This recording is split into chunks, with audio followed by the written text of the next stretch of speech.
esta serie que estamos viendo de nuestra declaración de fe. ¿Alguien se recuerda qué es el último tema que vimos? ¿De qué se trató la semana pasada? Estuvimos hablando con respecto a la iglesia, lo que es la iglesia, ¿no? ¿Sí se acuerdan o no? Ok, que como no dijeron nada, entonces no sé si estaban así como que carburándole. Pero estuvimos hablando con respecto a lo que es la iglesia. Y en el tema del día de hoy, todo está relacionado, forma parte dentro de lo que tiene que ver con la iglesia, porque va enfocado, va dirigido ahí. Es el arrebatamiento y la segunda venida del Señor. Eso es parte de nuestra declaración de fe. Esto es parte de lo que nosotros creemos dentro de Casa de Oración. Y bueno, vamos a ver algunos de estos puntos, ¿no? No lo vamos a poder ver en un solo tema, es amplio, pero bueno, antes que nada debemos de tener muy en cuenta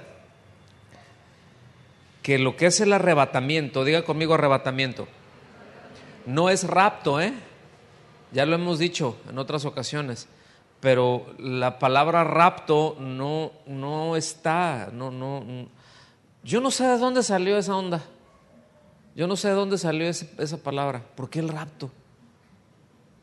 ¿Verdad? Así como que, porque alguien rapta, fíjense, vamos así como que corriendo la ardilla tantito, ¿no? Pero una persona le da un levantón o rapta a alguien que se quiere quedar, que no se quiere ir. Ese es un rapto. O sea, alguien pasa y órale, mano, ¿verdad? Y no, y forcejean y lo que sea. ¿Sí me explico? Pero ¿cuántos de los que están aquí forman parte de la iglesia del Señor? ¿Cuántos se quieren quedar en este mundo cruel? Yo me quiero ir. Entonces la Biblia no habla de un rapto, la Biblia habla de un arrebatamiento, de sacar a la iglesia. Eso es lo que quiere decir. De hecho, fíjense, la palabra iglesia quiere decir, literalmente es llamados fuera. Ya con eso, o sea, solamente el nombre nos da cuál es la naturaleza de la iglesia del Señor Jesucristo. Es fuera, es para ser sacada. ¿Sí?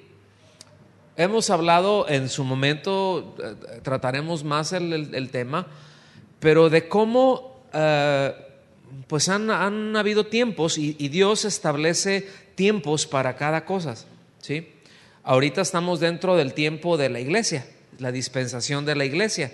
Venía con un plan para Israel, ¿cierto o no? Como nación. Quiero recordar esto porque son cosas recurrentes que voy a estar diciendo, porque es algo básico por las implicaciones que tiene para entender muchos temas que vamos a estar viendo. Pero el Señor tiene un plan para el pueblo de Israel, ¿sí o no? Y hemos hablado que Israel y la iglesia son dos cosas distintas y que la iglesia no sustituye a Israel. Es decir, fíjense, viene el plan de Dios revelándose y en todo el Antiguo Testamento, escuchen bien, no se hace mención de la iglesia. Por eso fue un conflicto en un principio, porque aún en el Antiguo Testamento el concepto de iglesia como el Señor lo establece no lo tenían claro, no lo tenían revelado. Tenían el concepto de iglesia a manera de asamblea, ¿sí? Porque eso también es un sinónimo de iglesia, asamblea. Pero estamos hablando de la iglesia del Señor, porque puede haber una asamblea del sindicato, no sé qué, panadero de ahorita aquí por el cafecito, pues se antoja con el panecito, ¿verdad? Se me ocurrió eso. Puede haber una asamblea de lo que sea, ¿sí me explico? Pero y a eso, técnicamente, a una asamblea así se le puede llamar iglesia, si nos vamos a lo literal, pero, digan conmigo, pero, lo que el Señor establece como iglesia es otro asunto. Y ahí vienen esos tiempos del Señor, vienen esos cambios. Entonces viene el plan de Dios para Israel y después levanta a la iglesia en donde une a Israel con los gentiles, judíos y gentiles, ¿sí? Israel no deja de ser Israel y la iglesia no pasa a ser Israel, sigue es iglesia. Y Dios, estamos viviendo en los tiempos en los que Dios tiene un plan divino para la iglesia, promesas para la iglesia. Hay promesas para Israel de las cuales nosotros podemos aprender enormemente, ¿sí o no? Veamos todo el Antiguo Testamento, pero hay muchas promesas, lo hemos dicho, que no son aplicables a nosotros de una forma literal. Pero en esta dispensación hay promesas para la iglesia que son literales, como el hecho de que será arrebatada, mis amados. Eso es literal, eso no es para Israel, eso es para la iglesia. ¿Ya notaron esa diferencia? ¿Sí o no? ¿Sí o no? Ok. Y cuando la iglesia sea arrebatada y el Señor venga, entonces ya el tiempo de la iglesia ya pasó, esa dispensación se habrá acabado. Y el Señor retomará entonces su plan con Israel en esta tierra. Entonces Israel llevará a cabo, seguirá con el plan que Dios tenía desde antes de la fundación del mundo para esta tierra. ¿Lo alcanzan a ver o no? Ahí es en donde muchas veces está la confusión. No, es que la iglesia sustituye a Israel porque ahora nosotros tenemos la palabra. Son tiempos. Pero llegará un momento en que ya la iglesia ya no estará, pero Israel sí. Entonces a Israel le tocará. Y miren, esos son temas escatológicos y con la ayuda del Señor en su momento estaremos aterrizándolos, pero es importante que esto quede claro. ¿Sí vamos bien hasta aquí? Entonces me regreso un poco. El arrebatamiento y la segunda venida del Señor son eventos distintos, ¿sí? No es simultáneo, no es de que ya nos fuimos y el Señor ya vino. No, hay cosas que van a pasar, ¿sí? En su momento veremos detalles de ciertos acontecimientos, más al ratito les digo algunos y ya después los desarrollaremos, pero que están anunciados una vez que la iglesia haya sido arrebatada, ¿sí? Cosas allá en el cielo como acá en la tierra. Entonces, ¿qué es el arrebatamiento, hermanos? Si usted anota, esta es una definición muy acertada. El arrebatamiento es la promesa hecha por el Señor Jesucristo a su iglesia como un evento preliminar a su segunda venida. Es decir, el arrebatamiento es primero, la segunda venida es después. ¿Está bien? Entonces nosotros vemos, por ejemplo, en la carta a los tesalonicenses, que ahorita les voy a pedir que vayan para allá, es más, si quieren ir yendo, si quieren ir de una vez al primera de los tesalonicenses, capítulo 4, versículo 13, ahí le ponen un dedo, pero ahí se nos indica que cómo va a ser el hecho del arrebatamiento. Hay un proceso, porque imagínese usted hasta ahorita, ya de aquel entonces, pero hasta ahorita, ¿cuántas personas forman parte de lo que es la iglesia universal? O sea, la iglesia de todos los tiempos. ¿Cómo cuántas personas serán? Pues solamente Dios la sabe, esa es la verdad. Pero muchos de ellos, pues ya están muertos, ¿sí o no? ¿Qué va a pasar con ellos? ¿Se van a quedar? No, serán levantados. Y después los que vivimos, ¿sí? Y eso nos los va explicando ahí en la carta a los tesalonicenses. Ahorita vamos a llegar para allá, ¿sí? Entonces el Señor pues los resucitará, los levantará. No sé cómo, la verdad es que no tengo idea. Que dicen, no, y a ver, ¿y cómo va a ser eso, verdad? Y a los que se ahogaron, y otros a los que los calcinaron, y a los que se los comieron las fieras. ¿Cómo el Señor? Usted, honestamente, ¿usted piensa que eso es un problema para Dios? pero para nada, ¿sí? Porque fíjense, con el solo poder de su voz, con el solo poder de su palabra, Él crea, Él hace, Él junta, Él ordena, Él sostiene con el poder de su palabra. Entonces eso no representa ningún problema para Dios. Puede representar un problema para nuestro entendimiento, pero no para Dios. ¿Vamos bien hasta aquí entonces? Pero después, bueno, los creyentes que estén vivos, si estamos vivos, si en este momento viniera el Señor, pues primero iban a ser resucitados, ¿verdad? Y después nos levanta a nosotros, seremos arrebatados, sacados de este mundo, que repito, eso es lo que quiere decir iglesia, llamados fuera. ¿Para qué? Para recibir al Señor ahí en el aire, encontrarnos con Él. ¿En qué punto? ¿Quién sabe? No dice, nada más dice para encontrarnos con Él en el aire. ¿Sí? Entonces nosotros vemos en el Nuevo Testamento una y otra vez cómo el Señor Jesucristo regresará un día. Hay comentaristas que le llaman la visita real, ¿sí? Porque Él va a venir ya con toda su gloria. A eso se le conoce la palabra griega, es la palabra parousia, ¿sí? Es la venida del Señor, es el advenimiento, pero repito, primero es el arrebatamiento, luego la venida, ¿sí? Entonces fíjense, desde siempre, aquí hay otro tema que quiero enfatizar el día de hoy, por eso nos vamos a tomar un poco más de una clase, ¿verdad? O de una sesión para verlo, porque es el asunto de la resurrección. Esto es esencial, ¿sí? Es decir, la resurrección ha sido, déjenme llamarlo así, piedra angular, es esencial en nuestra fe cristiana. Si no hay resurrección, si Cristo no resucitó de los muertos, pues entonces seguimos en nuestros pecados. Y todo lo que puso de cabeza, escuche bien, en el mundo antiguo, no es de que si hacemos un milagro y que si nosotros dijimos y acá no, era siempre en todo mensaje.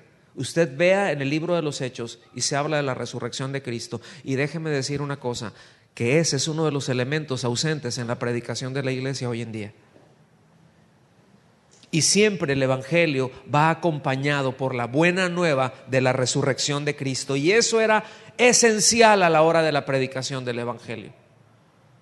Y cuando venían y les decían allá a Pedro, no, que ustedes andan ahí acelerando a la gente, y decían, no, ustedes los mataron, ¿verdad? Pero Él resucitó.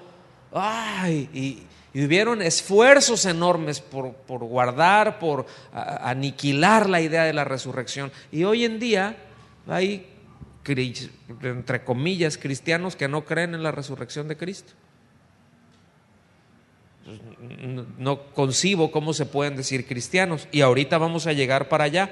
El punto es de que el hecho de la resurrección del Señor hacía que la iglesia, desde un inicio, ellos vivían con mucha expectativa.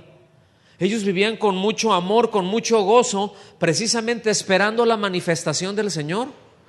Mis amados, eso los sostenía en los tiempos tan difíciles que vivían, y en particular en Tesalónica. La ciudad de Tesalónica les ponían unas corretizas tremendas. Era una ciudad muy mundana, ¿sí? Pero a la vez tenían una sinagoga muy fuerte. Es decir, sí había paganismo, pero también la parte judía, la parte religión era muy sólida, era muy fuerte, ¿sí? Entonces, pues tenían la expectativa, tenían ese amor de ver al Señor, y por eso aguantaban las cosas que aguantaban, y por eso podían perder todo. Pero les quedaba un sabor ahí de boca medio raro, porque no tenían muy en claro ellos. Había una preocupación muy genuina, porque de alguna forma, entiéndase, la iglesia tesalónica la fundó Pablo, el apóstol Pablo, con Silas, Timoteo, no, eran picudos los que los fundaron. Pero con el tiempo les pasó algo que luego nos pasa a nosotros. Por eso miren, la enseñanza debe de ser cíclica y recurrente. Uno quisiera enseñar una vez las cosas y con eso. Yo creo que Dios también para conmigo quisiera enseñarme una sola vez las cosas y ya que yo con eso ya quedara, pero sabe que no es así. Entonces, pues no sé dónde estuvo el desenfoque, no sé dónde estuvo ahí la mala información. Pues habían maestros que se habían metido y los estaban inquietando y les decían, no, ya la resurrección ya pasó. Y ellos, ¿cómo? Si mi abuelita que amaba tanto al Señor acaba de morir ayer, ¿y cómo? Ahí está, no, ay. Y estaban sumidos en una desesperanza, ¿sí? Y fíjense bien, ellos tenían un pesar a causa de que no tenían en claro este punto, porque había una confusión que el apóstol Pablo les aclara, pero ellos tenían la idea de que los que morían a causa de la muerte, pues ellos iban a ser impedidos, ¿verdad?, de participar del gozo, de recibir la glorificación del Señor.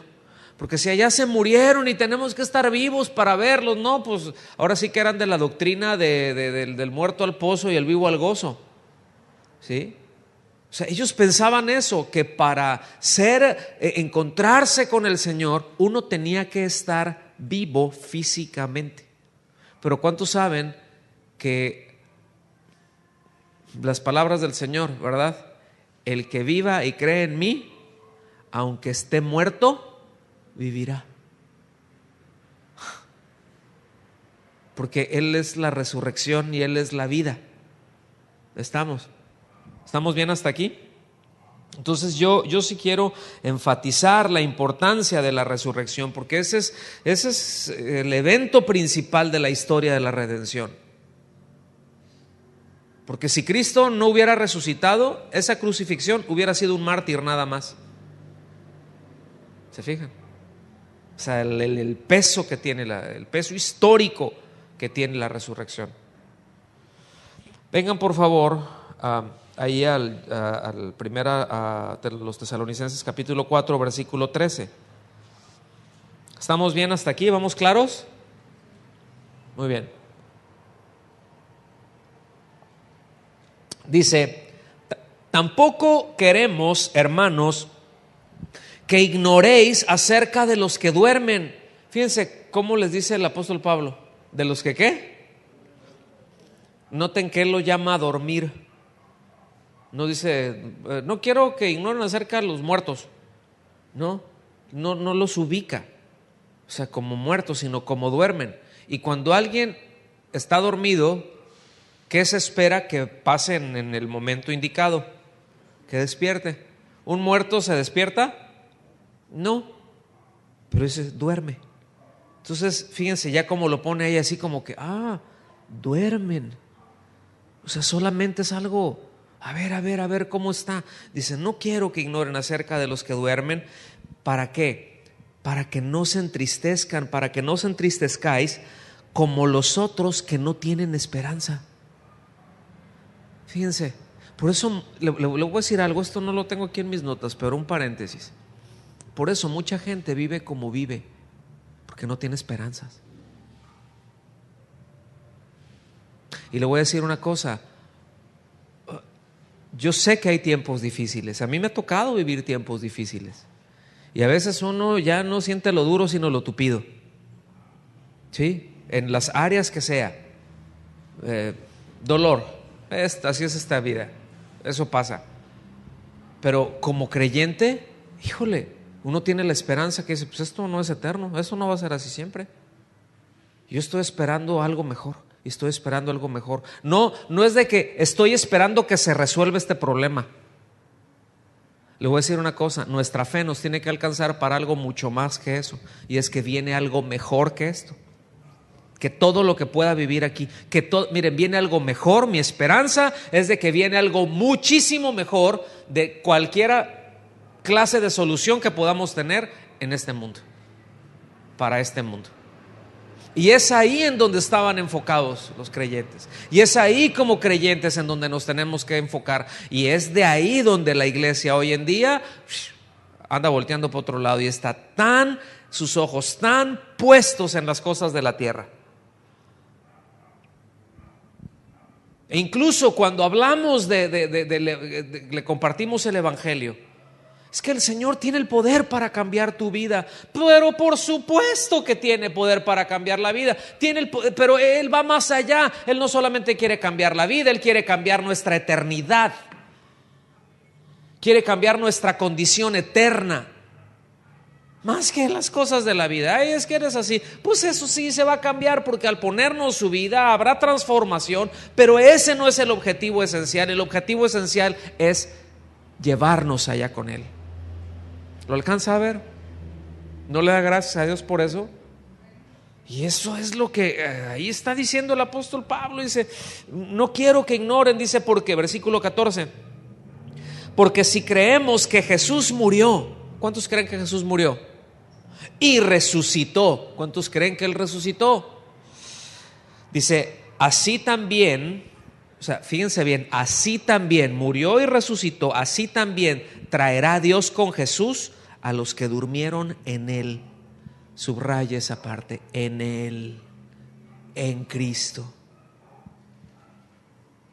Maravilloso esa expresión de Pablo. Es una de las expresiones favoritas del apóstol Pablo, y lo digo con la ciencia cierta porque es una de las expresiones más usadas, ¿sí? A las que él se refiere para un creyente, estar en Cristo, en Él. ¿Okay? Dice, por lo cual os decimos esto en palabra del Señor. O sea, no le estoy diciendo yo, no se me está ocurriendo, no son mis rollos, hermanos. Es palabra del Señor, que nosotros que vivimos, que habremos quedado hasta la venida del Señor, dice, no precederemos a los que durmieron. O sea, nosotros no nos vamos a ir antes que ellos. En otras palabras, el Señor se va a llevar a toda la iglesia. Nosotros no nos vamos a ir antes. De hecho, más adelantito le dice, ellos se van a ir antes y luego nosotros, pero va a ser un abrir y cerrar de ojos. Ahorita ahí vamos. Fíjense, vengan conmigo por favor a 1 Corintios en el capítulo 15. No me voy a detener ahí, solamente lo voy a leer como tal, como referencia. 1 Corintios 15, versículos del 1 al 6. ¿Por qué vengo acá? Ahorita lo van a ver. Todo el capítulo 15 de 1 Corintios habla, es el texto en la Biblia, es el pasaje que más habla con respecto a la resurrección, que más detalles da. No, nosotros quisiéramos que fueran todos los detalles y poder entenderlo todo, pero no es así, porque hay un misterio. Digan conmigo, misterio. Eso es parte de los misterios del reino. ¿Qué es lo que el Señor les estuvo hablando? Lo que nos dice, lo que tiene registrado Lucas, que les estuvo hablando durante 40 días después de que resucitó a los discípulos. ¿De qué les estuvo hablando? O sea, de los misterios del reino. Hay cosas que son misterios. O sea, sí, ya nos dice, Señor, pero no lo entiendo, por eso es un misterio. Pero ya te lo dije. O sea, eso no es para que nos quede claro que no vamos a entender todo de un jalón. ¿Sí? Dice, además os declaro, hermanos, el evangelio que os he predicado, el cual también recibisteis, en el cual también perseveráis, por el cual, si retenéis la palabra que os he predicado, sois salvos. Dice, si no creíste en vano. Es decir, aquí les deja claro que hay algunos dentro de la congregación, dentro de la iglesia local, sígame con eso, dentro de la iglesia local, que podrían tener una fe superficial que no llega a la salvación. Esa es una realidad. La iglesia universal está compuesta por creyentes de todos los tiempos, pero no la iglesia local. Dentro de la asamblea local, dentro de una congregación, pueden haber personas que, aunque estén de acuerdo, todavía tengan una fe superficial. ¿Me está siguiendo aquí? Por eso es tan importante. No hay nada más importante, mis amados, que asegurarnos que hemos nacido de Dios. que asegurarnos que hemos nacido de nuevo, que tengamos el testimonio del Espíritu Santo, que sepamos que Él vive en nosotros. Razón muy sencilla, dice, el que no tiene el Espíritu Santo, dice, pues no es de Él. Así. No dice el que no sabe, el que esto, el que tiene acá, el que muchos dones, el que predica. No, no, no. Si dice, si no mora el Espíritu Santo es porque no eres de Cristo. ¿Sabes? Qué fuerte, ¿no? Dice, porque primeramente os he enseñado lo que asimismo recibí. O sea, yo no les he enseñado mis cosas, yo les he enseñado lo que recibí. ¿Lo que recibió de quién? Del Señor. Que Cristo murió por nuestros pecados. A eso vino, ¿cierto o no? Dice, conforme a las Escrituras, es decir, de acuerdo a como las Escrituras lo enseñan.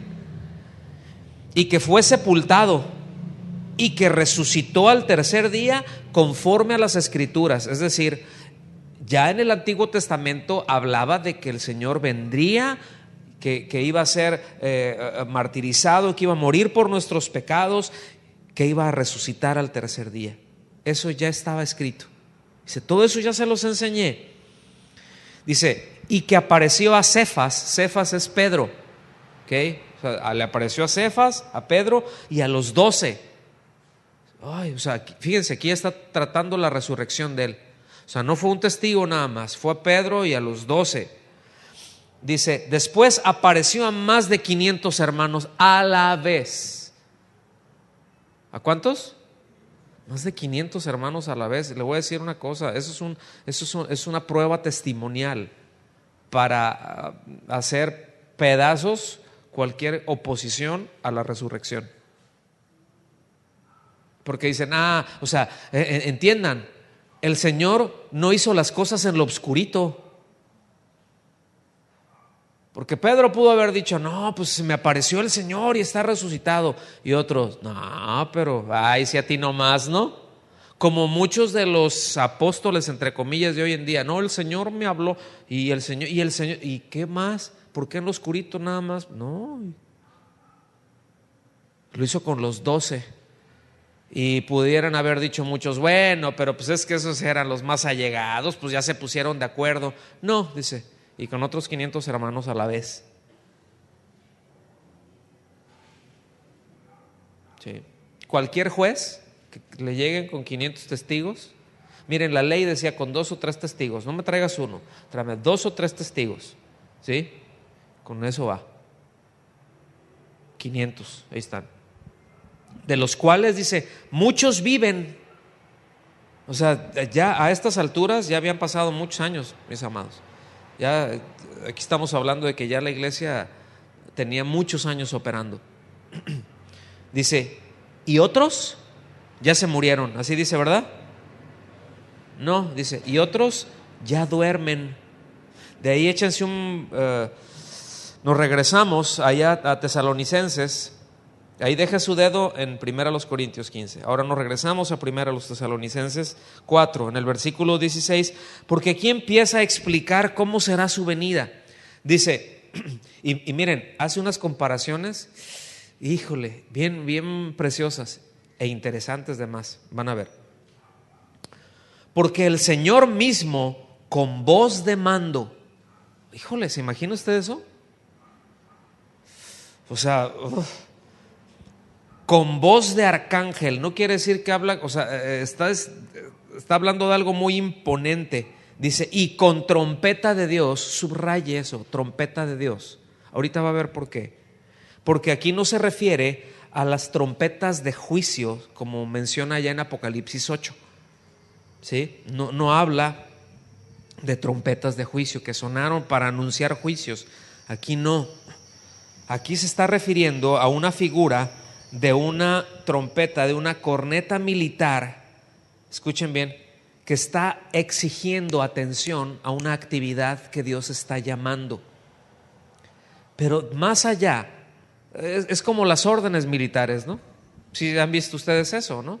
Es con una trompeta, ¿sí? Ta ta ta ta ta ta ta ta ta ta, trum, firmes, ¿sí? Ta ta, pum, ya están acá. Y luego ya da un toque largo, ta, ¿sí? Ya no lo voy a seguir, pues se van a parar y van a empezar a marchar. ¿Ah? Ya estaban listos, ¿verdad? Ahí. Ya iba a agarrar ahí el asta bandera, ya se le iba a poner. No. Pero son órdenes que se dan, que uno tiene identificado. De eso está hablando. Porque miren, en Éxodo, es más, vaya a Pietro, ayúdame con eso, por favor. Ve a Éxodo, capítulo 19, versículos del 16 al 19. Ahorita me vas a ayudar a leerlo. ¿Ya lo tienes ahí? A ver, para que se grabe también. Dice: aconteció que al tercer día, cuando vino la mañana, vinieron truenos y relámpagos y espesa nube sobre el monte y sonido de bocina muy fuerte, y se estremeció todo el pueblo que estaba en el campamento. Y Moisés sacó del campamento al pueblo para recibir a Dios, y se detuvieron al pie del monte. Todo el monte Sinaí humeaba, porque Jehová había descendido sobre él en fuego, y el humo subía como el humo de un horno, y todo el monte se estremecía en gran manera. El sonido de la bocina iba aumentando en extremo. Moisés hablaba y Dios le respondía con voz tronante. Entonces fíjense, pongan atención, porque esa trompeta, ¿qué es lo que estaba indicando? Esa voz de trompeta, ¿qué es lo que les estaba indicando al pueblo? ¿Qué es lo que dice? Le estaba diciendo al pueblo que debían de salir del campamento para reunirse con él. Esa es una figura del arrebatamiento.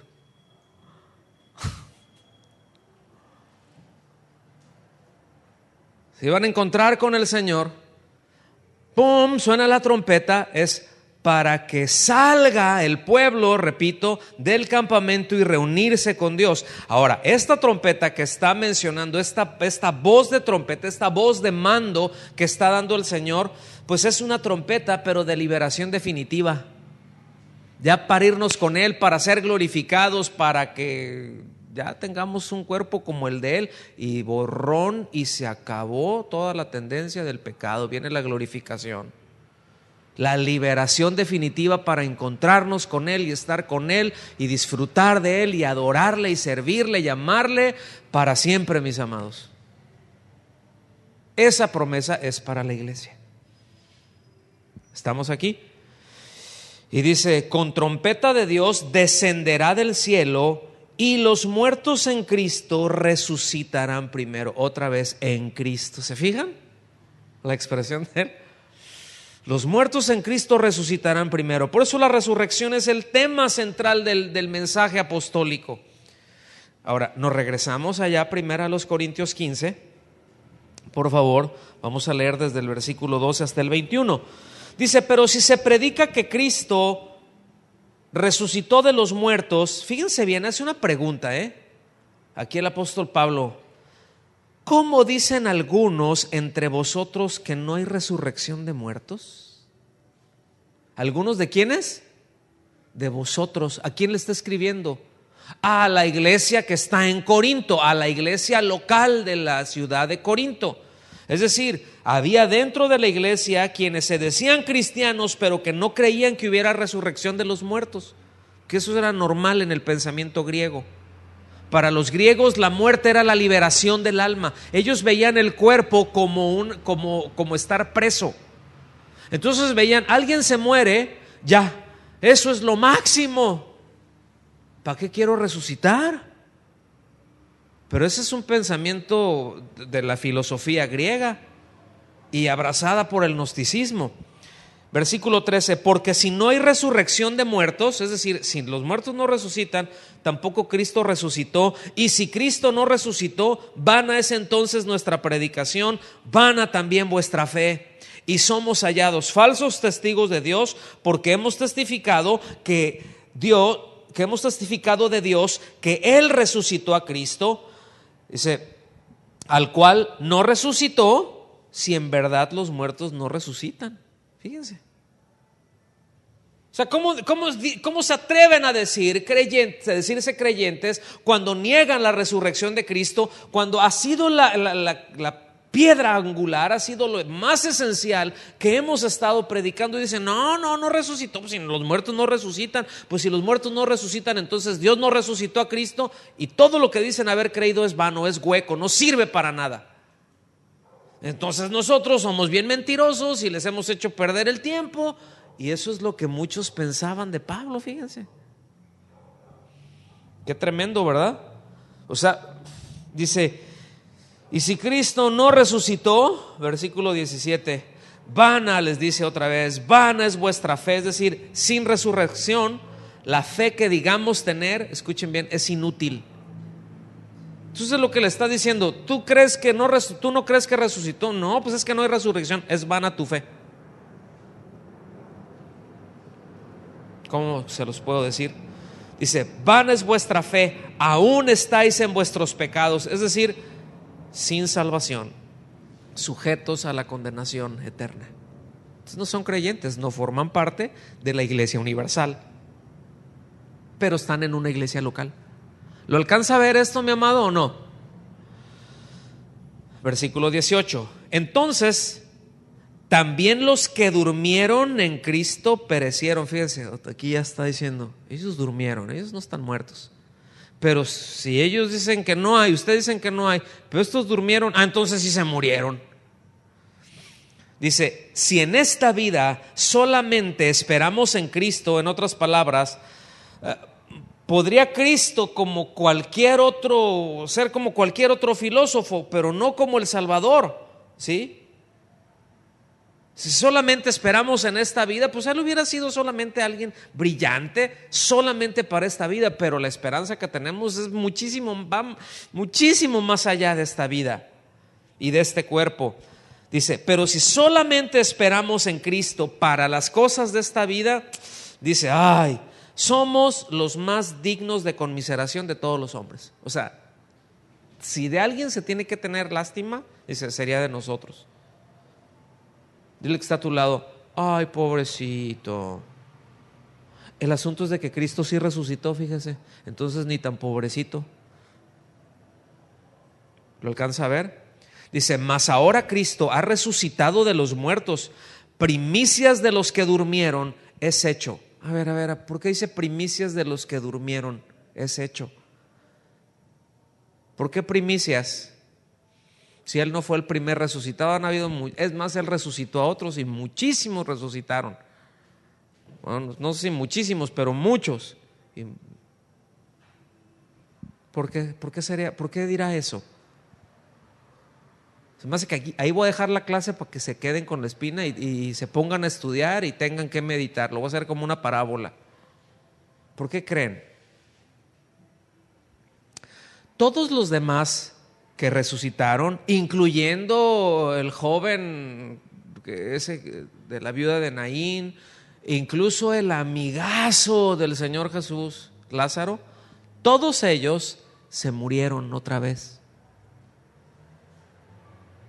Entonces ellos ya habían otros que habían resucitado, pero se habían vuelto a morir. ¿Por qué el Señor dice que es primicias de los que durmieron? ¿Por qué fue hecho primicias? Porque es el primero que fue resucitado y que ha sido glorificado. Es el primero.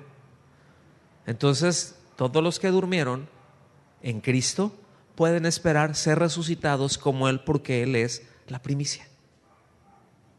Él es la garantía. Ahí está el fruto. Ahí está la promesa de Dios. Nos está garantizando. ¿Lo alcanzan a ver, mis amados? Dice, por cuanto la muerte entró en un hombre, ¿en quién entró? ¿Quién fue ese hombre por el que entró la muerte? Adán. También por un hombre la resurrección de los muertos. ¿Quién es ese hombre? ¿Verdad? Entonces, por eso yo les mencioné ahorita que los filósofos griegos, o sea, ellos enseñaron que no existía la resurrección. Si usted ve allá en Hechos 17:32, se burlaron de Pablo. Les trajo argumentos convincentes, Dios creador, y todos, oye, qué interesante, man. De veras, qué impresionante. Oye, sí, el Dios no conocido, No, si ya decíamos nosotros, ¿verdad? Y no, qué impresionante. Y Pablo les empieza a citar a los mismos filósofos de ellos. Lea con detenimiento el capítulo 17 de los Hechos. ¿Sí? Él les cita a sus filósofos. Pero ¿qué pasó cuando llega la resurrección de los muertos? Él no pensó, dijo, híjole, pues estos no creen, pues lo voy a decir y no, mejor ahí ya luego de a poquito les voy diciendo, primero me los gano, luego nos volvemos a ver aquí mañana para el Areópago, echamos un cafecito a ver cómo van, pues ahí nos echamos unas tortas, aquí comemos, nos hacemos amigos. Día 1, esta es la predicación, la resurrección. Dice que cuando llegó a ese momento dijeron, no, Pablo, tú estás loco, ahí nos vemos. Dice que muchos, casi todos se fueron, dice, pero otros creyeron. ¿Se fijan? Y con esos, no, y Pablo bien agüitado ahí, ¿no? Dice, no, órale, vamos a echarle ganas. Y dice Pablo, él determinó, dijo, miren, ya no les voy a andar predicando acá que tus filósofos, que esto, ahora nomás tengo un mensaje. Cristo murió por nuestros pecados, Él fue crucificado, pero resucitó. Punto. Dice, para los judíos, dice, es poder de Dios. Estos quieren poder, milagros, señales, eso es lo que quieren ver los judíos. Pues ahí está Cristo, ahí está la resurrección.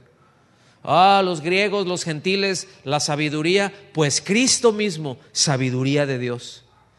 Pum, ahí junta el mensaje para unos y para otros. Seguimos avanzando. En el versículo 17 nos regresamos hasta allá, otra vez hasta Tesalonicenses. Ya le voy a meter velocidad, ¿Están listos? Versículo 17. Luego nosotros los que vivimos, acuérdense, ¿quiénes son los que van a ser levantados primero? Los que duermen. Ellos ya durmieron.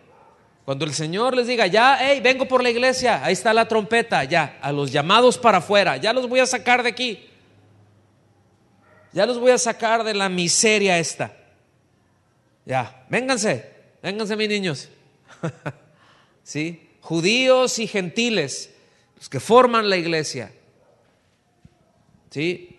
Ahí vienen, primero dice los que durmieron, dice luego nosotros los que vivimos, los que hayamos quedado. Fíjense que Pablo, él pensaba, él estaba seguro de que el Señor vendría.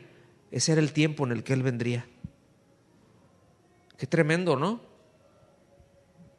Fíjense, y este es otro tema, ¿no?, que vamos a tocar, pero habían tales grados de persecución que muchos de ellos pensaban que esa era la gran tribulación. Y cuando vieron todo el espanto en el año 70, cuando Tito, el hijo de Vespasiano, ¿sí? En ese entonces fue general, después fue emperador, pero cuando él destruye, cuando él toma a Jerusalén, cuando sitió Jerusalén, dicen que eso fue espantoso. Flavio Josefo, que es un historiador judío, narra eso. Dice que no habían árboles alrededor de Jerusalén, porque todos estaban llenos de crucificados. Dicen que fue espantoso. Adentro la gente muriéndose, e incluso algunos comiéndose de unos a otros ya, a los muertos. Pues ya no tenemos nada que comer, pues a hermano, nos luchamos. Que cuando él entró, cuando ya por fin penetraron ya por las puertas, que pudo entrar el ejército romano, dicen que él se horrorizó y que levantó las manos y dijo, yo no hice esto, ellos se lo hicieron. Y estaba espantado de lo que vio. Fue horrible. Muchos decían, no, eso es la tribulación, ¿no? Y en ese entonces, ¿verdad? Pues era Nerón. Nerón no es nombre de perro, era el nombre del emperador romano en ese entonces. Terrible, él fue el que decapitó a Pablo y el que mandó a asesinar también a Pedro, o sea, bajo las órdenes de él. Entonces decían, este es el diablo con sotana, decían, ¿no? Porque ven que tienen así como sotanita. O sea, ellos pensaban que era esos tiempos y dijeron, no, espérense. Pero ese es otro tema. Dice, luego nosotros seremos arrebatados, no dice raptados, ¿verdad? Seremos arrebatados juntamente con ellos. ¿Con ellos con quiénes? Con los que duermen. O sea, ahí sí que ahí no aplica la de que los de adelante corran mucho y los de atrás se quedarán. Toda la iglesia universal juntamente, ¡fum! ¿Sí? Al unísono, ¡fum!, serán levantados. Nada de que unos ahorita y otros dentro de 2 años y otros la semana que entra. No, toda la iglesia universal, la iglesia del Señor, ¡fum!, fuera, los llamados, y ahí se aplica su nombre. Para recibir al Señor en el aire. Dice, y así estaremos siempre con el Señor. Qué maravilla, ¿verdad? Entonces los muertos resucitarán, los vivos seremos arrebatados juntamente con los que han muerto. Nos regresamos a 1 Corintios 15. Les dije que íbamos a estar ahí jugando ping pong. Versículos 51 al 58. Ya aquí ya nos vamos perfilando para el final. ¿Está bien? ¿Sí estamos aprendiendo algo? ¿Sí o no? ¿Cuánto tiempo llevamos, ok. Dice, he aquí os digo un misterio. ¿Un qué cosa? Bueno, o sea, es que no lo entiendo, pues es misterio, ¿no? No le está diciendo, miren, esto es así, no, les voy a explicar, no, les digo un misterio. Dice, no todos dormiremos, pero todos seremos transformados. Todos, aquí está refiriendo a la iglesia. No todos dormiremos, pero todos seremos transformados. Qué maravilla, ¿no? Dice, en un momento, ¿cómo va a ser eso? Y empieza a tratar de explicarlo de alguna manera, o más bien a describir este misterio.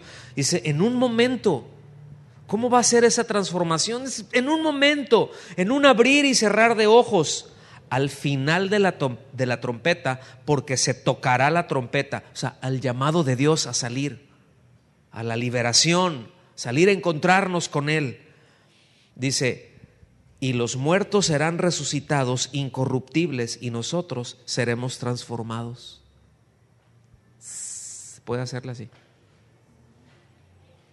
Porque es necesario que esto corruptible, es decir, nuestra carne, es necesario se vista de incorrupción, o sea, se ha transformado, y esto mortal se vista de inmortalidad. Y cuando esto corruptible se haya vestido de incorrupción y esto mortal se haya vestido de inmortalidad, entonces se cumplirá la palabra que está escrita. ¿En dónde está escrita? Ya en el Antiguo Testamento, ¿sí? Y esto es una referencia de Isaías 25:8, cuando dice, sorbida es la muerte en victoria. ¿Sí?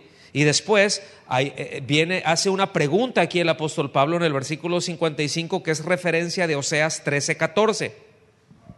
Dice, ¿dónde está, oh muerte, tu aguijón? Es retórico, ¿no? Porque pues no se va a poner a hablar ahí con la muerte. Pero es así como, ¿dónde está tu aguijón? O sea, ¿con qué nos puedes lastimar, muerte? Dice, ¿dónde, oh sepulcro, tu victoria? O sea, dice, ya que el aguijón de la muerte es el pecado y el poder del pecado la ley, mas gracias sean dadas a Dios que nos da la victoria por medio de nuestro Señor Jesucristo. ¿Se fijan? ¿Quién es el que nos dio la victoria? Es el Señor Jesucristo, no el que hayamos cumplido la ley, porque no podemos. ¿Sí? Porque precisamente él dice que el aguijón de la muerte y el poder del pecado, ¿dónde está? En la ley. ¿Por qué? Porque la ley es la que me acusa y la que me condena y me deja saber que yo no puedo cumplirlo. ¿Sí? Pero gracias al Señor, ¿sí o no?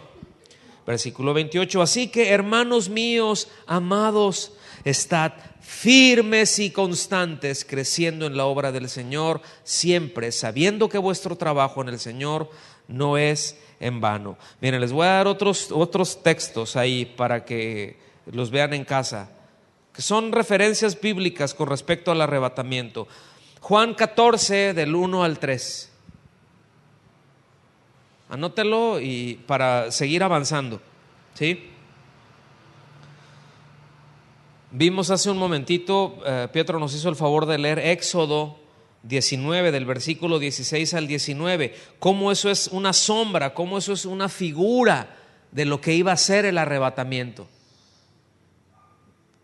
Pues no se le dijo a Moisés, ¿verdad? O al pueblo, mira, en un determinado tiempo, porque ¿cuándo será eso? Nadie lo sabe.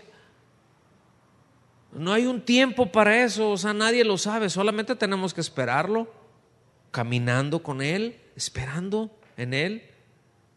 Estamos aquí. Pero ahí no les dijo, no, mira, la iglesia va a ser arrebatada cuando sea la dispensación. Ay, no les dijo eso. Pero el Señor, y ya después, poco a poquito, con el tiempo, fue trayendo luz, fue trayendo revelación, fue trayendo iluminación, ¿sí? Esto es esto, esto es esto. Y esas referencias están aquí, por eso el apóstol Pablo lo cita. Porque él ya, entonces ya acá, ya estaba viendo, esto se trataba de esto. Como en el tiempo de Isaías o de Jeremías, cuántas cosas se dijeron con Isaías con respecto al Señor Jesucristo. Isaías 53, por ejemplo, y ni por aquí, por centurias. Por centurias. A la hora de que se presenta y lo describe, si ven ustedes Isaías 53, describe los padecimientos del Señor Jesucristo. Y a la hora de que lo estaban teniendo ahí, no, el Mesías así, no, ¿cómo creen? Bueno, ¿y qué es lo que la Biblia había dicho? Pero estaban cegados, estaban velados, el entendimiento para que la luz del Evangelio no les resplandeciera.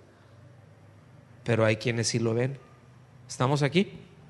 Entonces fíjense, hay tres aspectos que son muy importantes sobre el arrebatamiento, que va a ocurrir. O sea, ya una vez que miren, una vez, debo decir esto, hay distintas posturas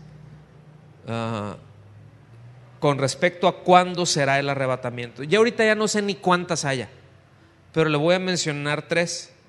Hay unas que dicen que el arrebatamiento será antes de la tribulación, de la gran tribulación. Usted sabe que la Biblia habla de 7 años de gran tribulación, dice, cual no ha habido ni habrá. ¿Sí? Algo, si usted lee Apocalipsis, mis amados, es espantoso. No lo quiero asustar, pero yo espero que no va a estar aquí. ¿Sí? Pues así es de la iglesia, va a estar celebrando las bodas. Estamos. Está esa postura en la cual yo creo que existe una base bíblica más sólida, entendiendo precisamente que la iglesia no sustituye a Israel, ¿sí? Que una cosa es la iglesia, que otra cosa es Israel, que hay palabras que son dadas a la iglesia y hay palabras que son dadas a Israel para tiempos distintos. ¿Me estoy dando a entender con eso? Yo encuentro más base bíblica para creer y además es lo que veo, que es la iglesia será arrebatada antes de la tribulación. Hay otros que dicen que la iglesia será arrebatada a los 3 años y medio, en medio de la tribulación. Y hay otros que dicen que será arrebatada hasta después de la tribulación. No vamos a discutir eso. Yo tengo la convicción y la base bíblica para creer, afirmar que es antes. ¿Sí? ¿Estamos aquí? Lo cierto es que el arrebatamiento será y que la venida del Señor será, que esos dos acontecimientos pasarán. ¿Estamos? Entonces, ¿qué es lo que va a pasar? O sea, cuando sea el arrebatamiento, ¿qué es lo que va a pasar? Que ya no estará la iglesia, ya no estará el Espíritu Santo en la tierra. Bueno, en ese tiempo se suelta la rebambaramba acá, y mientras acá se están dando con todo, ¿sí? Nosotros, la iglesia, celebrando las bodas del Cordero. Está en Apocalipsis 19, del 7 al 10. En ese tiempo de tribulación de la tierra, ese tiempo es de fiesta para la iglesia. Maravilla, ¿no? Estar buena esa fiesta. ¿A poco no?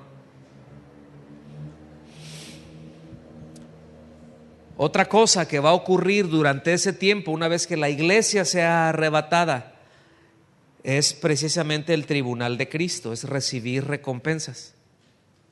Pero va a ocurrir ahí, durante ese tiempo. ¿Sí? El tercer punto es que ya regresará a la tierra con el Señor para Él establecer ese reino milenial, escuchen bien, en donde ya Israel está a la cabeza como nación. ¿Y qué es lo que vamos a hacer nosotros exactamente ahí? No sé, pero vamos a estar sirviendo y vamos a estar con autoridad, ¿sí? Sencillo, o sea, va a haber un gobierno, escuchen bien, incorruptible. ¿Por qué? Porque los que van a estar gobernando han sido revestidos de incorrupción. ¿Queda claro eso? El Señor, Rey de Reyes, Señor de Señores. Pero no sé, ¿qué estaremos, verdad? Si de jueces, de qué otro judicial por ahí. Tienes cara así como de judicial, ¿sí, Larias? Sí, de judicial celestial, no de perjudicial. ¿Sí me explico? Y estableciendo justicia perfecta para los gobernantes de esta tierra, para los habitantes, en esta tierra. Porque seguirá habiendo reproducción y seguirán creyendo. No va a haber actividad demoníaca en esos 1000 años, no habrán de eso, por 1000 años. Israel como nación al frente de todo. Pero ese, dijo la Nana Goya, es otra historia. Pero eso son de las cosas que van a ocurrir con la iglesia. Estamos aquí, versículo 18 de 1 Tesalonicenses 4, y vámonos para el final. Por tanto, así es como conclusión, o sea, tranquilos, dice, alentaos los unos a los otros con estas palabras. ¿Con cuáles palabras? El Señor va a venir por nosotros, nos va a sacar de aquí, nos va a llevar con Él, nos encontraremos con Él. Y si me muero, pues te va a resucitar, no te preocupes. Y mi abuelita, no te preocupes por tu abuelita, se va a ir, pero ¿y dónde? No te preocupes, Dios es poderoso. Él lo dijo y Él lo hará. Entonces dice, aliéntense con estas palabras. Aquí ya está hablando hacia el futuro. Entonces miren, mis amados, por eso es muy importante entender. Sí, escatología, o sea, la escatología son los eventos proféticos, son los eventos futuros, de eso habla. Y yo sé que pueden ser utilizados de una forma, porque a todos nos gusta saber, ¿y qué onda con el Apocalipsis? Y que si las trompetas, y que luego que si la bestia, ¿verdad? Y que si los cuernos, cuántos cuernos, si los tenía chuecos o cómo los tenía, ¿verdad? Y que si tenía de este color, ¿y qué representa eso? ¿Y tenía callos la bestia o cómo era? ¿Me explico? Y si las diademas y eso, y luego esos seres que andaban ahí, que tenían ojos por todas partes, ¡ay! Pero ¿qué representa? Y escuchen bien, todas esas tipos de cosas pueden ejercer una cierta, no sé si decir esta palabra, no sé si es correcta la aplicación, decir una fascinación, ¿sí?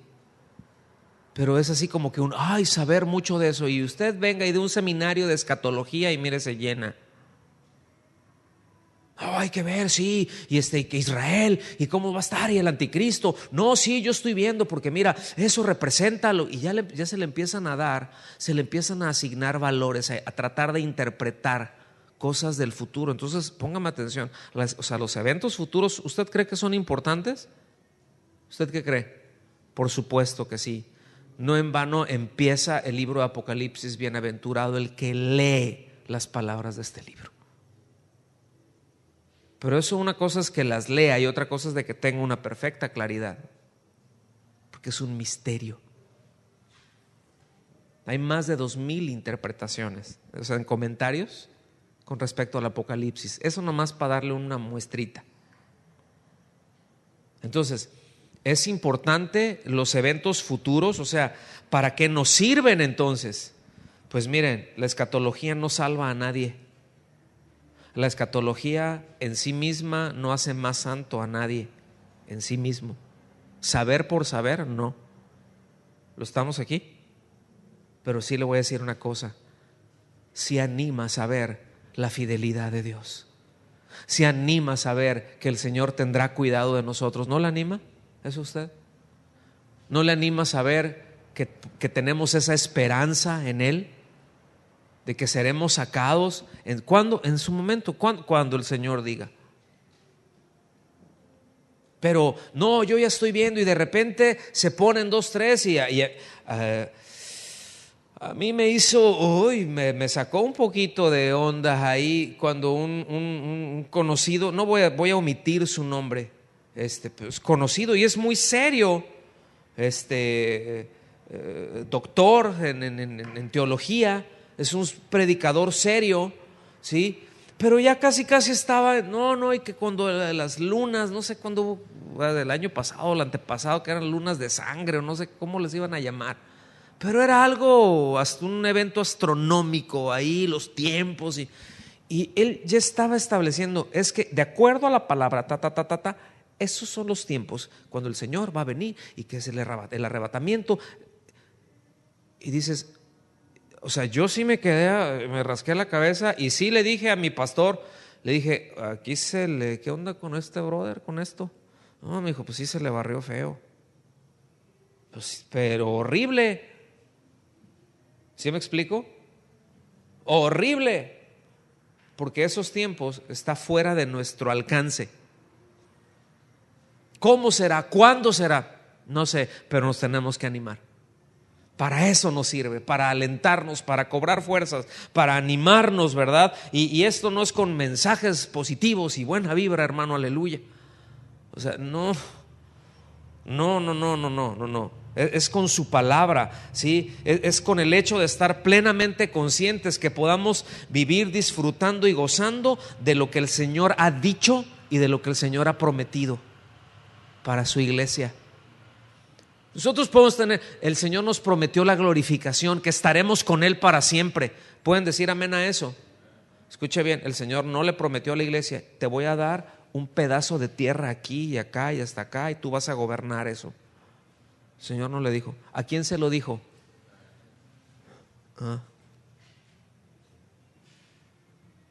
Y eso va a ocurrir, pero no con la iglesia, porque nosotros vamos a estar de fiesta allá, de bodas. ¿Lo alcanzan a ver?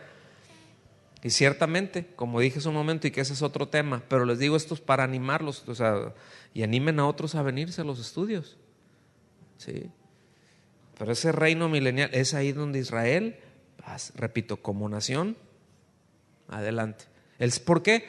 Porque se lo ganaron, no, es porque es plan de Dios y porque Dios siempre cumple lo que promete. ¿Estamos aquí? Entonces, el propósito fundamental de este pasaje en Tesalonicenses que estuvimos viendo, pues el apóstol Pablo no tenía la idea de instruir acerca de un esquema profético, sino de dar ánimo y consolación. Para eso nos sirve la profecía, ánimo y consolación. Ánimo y consolación. La palabra de Dios que nos da, nos fortalece, nos exhorta, estamos débiles, nos da fortaleza, nos levanta. ¿Vamos bien? ¿Para qué? Me consuela. Que hay en el futuro, pues qué bueno que eso va a ser en el futuro, pero nos enseña eso a vivir el día de hoy, ¿verdad? Siempre con la mente y con la mira puesta en Cristo, en ese encuentro que tendremos con el Señor en cualquier momento. Nos da la seguridad de eso, ¿sí? Que ni aun la muerte nos va a detener de eso. Qué precioso es nuestro Dios. Pues es que me espero, no sé, yo quiero ver al Señor. Sí, pero mira, si duermes, duérmete. ¿A cuánto les gusta dormir? A ver, dormilones. Es la más honesta, Rosita, tú. De volada con los... Así le hizo. ¿Sí? ¿Sí se fija? No importa, dices, me echo un sueñito en lo que tú vienes, aquí te espero acurrucadito, Señor. Sí, pero la muerte no nos va a detener, no nosotros, no va a detener al Señor. La muerte en nuestros cuerpos no detendrá, ¿sí?, la mano del Señor para sacar a su iglesia, esos llamados fuera. ¿Sí? Entonces, pues estas palabras proféticas son llenas de sustancia para edificar, para exhortar, para consolar. ¿A quiénes? A los que verdaderamente han creído, a los que verdaderamente han puesto su confianza en Cristo, a los que tienen perfectamente en claro y creen, pero con toda certeza, de que el Señor resucitó y que por cuanto Él resucitó, Él ha sido primicia de nosotros. ¿Sí?